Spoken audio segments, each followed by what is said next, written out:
Further debate on Bill 11. I recognize the member for Haldimand, Norfolk. Thank you, Speaker. While I do appreciate the opportunity to speak to Bill 11, the Ambulance Amendment Act, I want to point out my opinion really hasn't changed from the previous bill, the pre-prorogation bill, Bill 50, and what sticks in my mind, beat the new bill, same as the old bill. Speaker, this government's duck and hide really has done nothing to change this new bill, this new proposed legislation from, in my view, nothing more than a thinly veiled attempt to cover up for an unsupervised, government-paid free-for-all at Ornge Air Ambulance Services, obviously putting patients' lives at risk and obviously costing taxpayers hundreds of millions of dollars. Now, before I go there, Speaker, and after sitting for a number of months on the Public Accounts Committee, I think it is important to turn the clock back and to take a look at what has happened, to follow the trail. I know there's been some criticism of looking back on what went wrong. I refer to this as evaluation, something that's very important to determine why there has been this lack of oversight, this lack of transparency, this lack of accountability. If you go back to 1977, at that time Ontario established the helicopter airplane-based, what was called the Aero Medical Program associated with Sunnybrook. They contracted out with private operators, not only for aircraft, but for pilots, for paramedics. 2005, this government, the Ministry of Health, announced it was appointing a not-for-profit Ontario Air Ambulance Corporation, and it didn't take very long before this was renamed Ornge. Healthcare in Ontario, Speaker, and in this case specifically with respect to emergency services, with respect to air ambulance services, does have tremendous strengths, and none greater, and we've heard this many times over in this House, the strengths of the dedicated, very highly trained paramedics, the doctors, the pilots, other professionals who essentially devote their lives to delivering care. However, we've seen the challenges in preventing these people essentially from fulfilling their responsibilities. Number one priority, ensure the safe and timely transport of patients needing air ambulance, needing essential life-saving services. What we have seen, if you look back at what has gone on at Ornge, is an insult to these volunteers, the professionals, the pilots, and the paramedics, as I've said, those who do an excellent job. And a job that was made only more difficult under really what became a rogue agency, driven to expand, allowed to operate, while this government, this Minister of Health, failed to ensure that ever-important oversight function, failed to ensure that transparency was continuing, failed in a very crucial management function, the function of control and accountability. The minister had these powers with or without the new bill, with or without the old bill.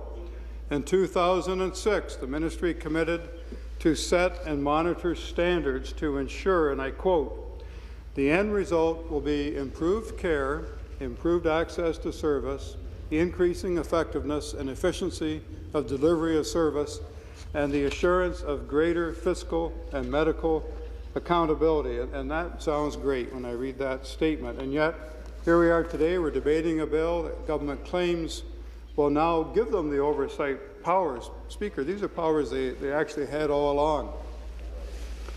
Since 2006, Ontario's Auditor General has pointed out, while funding to Ornge for air ambulance had increased more than 20%, the number of patients served actually went down 6%. On land, Ornge received $65 million to perform what's referred to as inter-facility land ambulance transfers. They projected these transfers at 20,000 annually.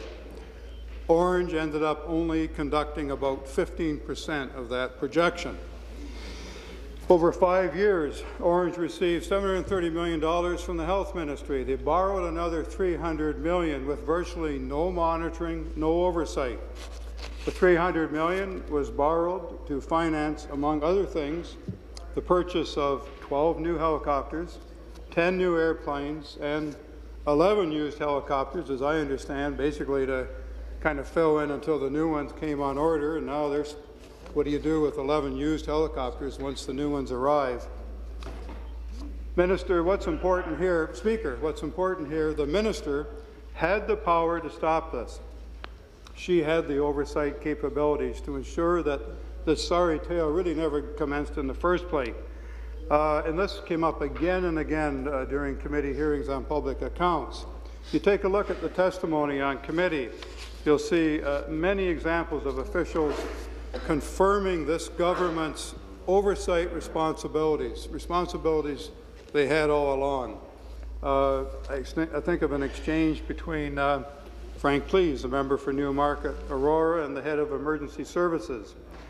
Mr. Cleese asked for any indication, and he was referring to Article 15 of the original performance agreement that was struck between Ornge and the Ministry of Health.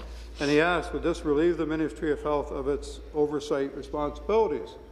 Mr. Bates, the head of emergency services, was very clear, and I quote, Mrs. Bates, I agree that the Ministry of Health and the Emergency Services, the Emergency Health Services Branch have and had oversight responsibilities, and that oversight responsibility was basically set in line by the Ambulance Act, by the Performance Agreement, and by the Transfer of Payment Accountability Directive. We now realize that Article 15 of that original Performance Agreement gave the Minister of Health powers of intervention, and yet we saw no intervention. We hear of more waste, more unaccountability from the minister, as she presently argues for more powers. It's really a bit of a show and sham, Minister, and I think back to just last week at committee where the replacement for Chris Mazza confirmed that Ornge Air Ambulance has gone in the red by $2.5 million. This, according to Dr. Andrew McCullum, he's President and Chief Executive Officer of Ornge. Dr. McCullum commenced his duties January 21st, 2013. So he's been on the job, I'm not sure, 8 or 9 weeks now. And during his testimony, Dr. McCullum went on to indicate, he talked about the challenges he's facing in turning things around. Number one, as he said, the first challenge is that we need to focus on our core businesses. More than 60% of our transports occur north of Sudbury, and it's a responsibility we take very seriously. There is an evident north-south divide that exists. And Speaker, and I raised this in the House during a 2-minute hit a couple of weeks ago, I'm reminded how important air ambulance services are in southern Ontario. I represent the rural south. On March the 6th at 9 a.m., our Public Accounts Committee reconvened. This was after 4 months of prorogation. That very same day at 9 a.m., an Ornge helicopter arrived just outside of my hometown in Port Dover. There had been a horrendous crash. A cement truck had rolled over a car. I know this because my daughter witnessed this. She was actually the only witness. She phoned 911. It just happened. A land ambulance came along, taking a young patient to the hospital. They asked my doctor to sit in the ambulance with the patient. They ran down into the ditch to deal with this. Some volunteers showed up. They ran down. Volunteer firefighters were on the scene within minutes. Very important service in the rural south. I think of those volunteers on that road that morning, the Good Samaritans, the professionals. They ran down there to do what they could. These people do not get very expensive speedboats. They do not have access to courtesy government taxpayers' money, Harley-Davidson motorcycles. They're there to try and do the right thing. Dr. McCollum, secondly, he added, and I quote, "The second challenge that we must meet this year is that we must refresh and update the strategic plan for the organization." And he indicated, and I quote, "If one doesn't know where one is going, one won't get there." And in this case, Dr. Mazza took this government on a bit of a trail somewhere that the taxpayers and patients, potential patients and clients of the service would not want to be there. And he added, "Our strategic plan will refocus our vision, mission, values and goals and objectives." And again, we have to go back. We have to do this armchair analysis, if you will. Take a look at the previous planning process. Planning is part of management, and lack of planning thereof is something we have certainly seen in this sorry tale. Where was the Ministry of Health's vision, their mission, their values and goals and objectives, but most importantly, where was the action? Where was the oversight on this to ensure that those kinds of objectives were met? Just to refer back to Dr. McCallum's presentation, the final challenge, as he described, and I quote, is our financial position, as it always is in the public sector. The transport of critically ill patients in the air and on land is by its very nature an expensive endeavor. On top of that, we are dealing with the implications of financial decisions made under previous leadership. While handling the situation will not be easy, we're fortunate that there are real opportunities to correct these problems. Well, here's a problem, Speaker. Ornge is over budget. It's gone in the red.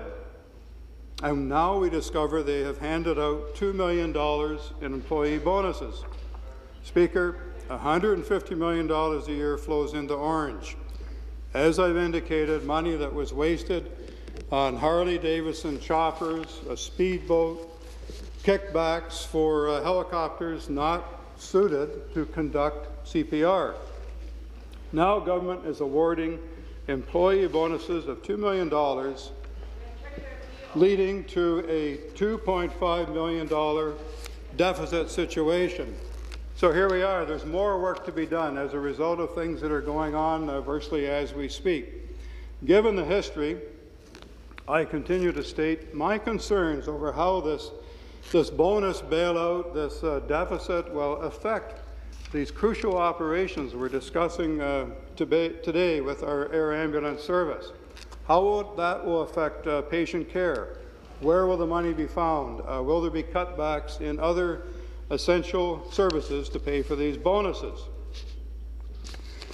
Speaker, CEO McCallum went on to testify before our committee about operational problems. For example, he referenced remedies to the lack of suitability of recently purchased aircraft for essential medical procedures. And again, we think of the CPR that could not be done on those helicopters the way the interior had been designed. Now, he told us, and I quote, "We've implemented the interim medical interior in our fleet of AW-139 aircraft," these are the Augusta Westlands, "and the process of finding a permanent solution is well underway." So in spite of what we might have heard today, that problem hasn't been fixed yet. These are the same helicopters, Speaker, that Ornge Ambulance purchased from Augusta Westland for $144 million. Well, under an amendment increased it to $152 million. This followed up, and we learned of a $6.7 million reported kickback to Ornge's, quote, for-profit arm. And I will point out, Speaker, all of this is now part of an OPP investigation. I'd hope to refer to this shortly. These helicopters, Speaker, they were delivered. They were fraught with design issues, specifically concerning loading, unloading of patients, concerns around patient care, patient safety concerns. The design issues specifically included, first of all, the height of the stretcher in the interior of the helicopter. The interior wasn't high enough to accommodate.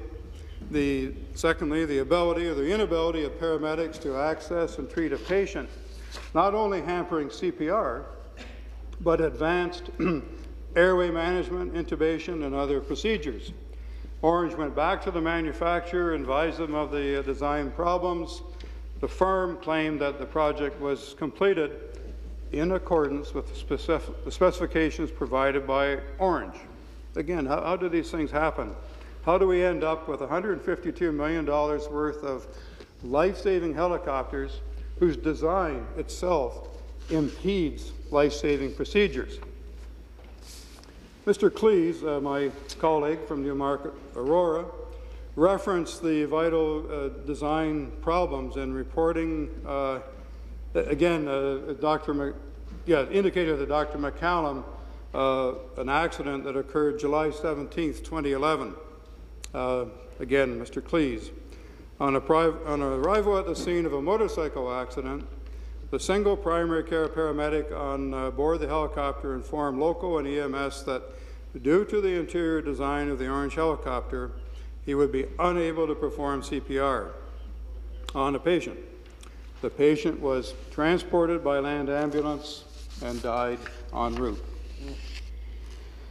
As Mr. Cleese pointed out, interior that cost us millions of dollars was designed by an individual who's still on your staff, referring to the CEO, and had responsibility to oversee the design of those interiors. Mr. Cleese' question, have you ever had discussions with him about this issue, and how could he have allowed that to happen? As to figuring out what went wrong, Mr. McCallum told us, quote, "I've not gone backwards and said, why did this happen the way it did? Again, it's a valid question, and it's early days for me, but it's something I will definitely be pursuing, because as you correctly state, my most fundamental goal is to ensure that we don't make mistakes that cost people their life or limb, and we should do everything we can to minimize that possibility." So, Speaker, again, evidence, the lack of oversight continues. I find it surprising. I find it really confusing. We learned last week that the Minister of Health has yet to even meet with Dr. McCallum. Just last week in committee, Dr. McCallum was asked how many times he'd been asked to meet with the Minister of Health to receive a report, discuss progress being made on these operational issues, these financial issues. And I quote Dr. McCallum, "With the Minister to date in the 8 short weeks I've been involved in the organization, I have not met with her yet regarding," and Mr. Cleese interjected, I'm sorry, Dr. McCallum, "I have not met with her regarding the matters," again, Cleese interjecting, "she has never asked you to meet with her." Dr. McCallum responded, "Not to date." Mr. Cleese, you see, that's disturbing to me, because one would have thought that given the excuses that we've had over the last number of months from the Minister, that the reason that things were allowed to slide is because she didn't know about what was going on. She told us that she had actually asked for meetings with Dr. Mazza. He didn't show up. I would have thought that one of the first priorities that she would have to have regular meetings with you to be briefed on the progress that you're making. Now, Dr. McCallum said he did not have a meeting with the Minister of Health. I raised this issue in a question period. I asked the Health Minister, first of all, do you know who's charge here? Adding, you have not even met with the new CEO, Andre McCallum, yet. You never met with the old CEO, Chris Mazza. Now, Speaker, while I did query whether the Minister was hiding behind a sofa or trying to sweep this under the carpet, the Minister countered the committee testimony, indicating, I have met with Mr. McCallum. In fact, I've seen him earlier this week. This raises, again, yet another issue. Who do we believe? You know, this kind of a sorry tale is not new in the tale of Ornge. We have, again, meet the new bill. It's really the same as the old bill. I don't think it's really going to accomplish very much, and it's going to require much more stringent measures than what we see before us today. Thank you, Speaker.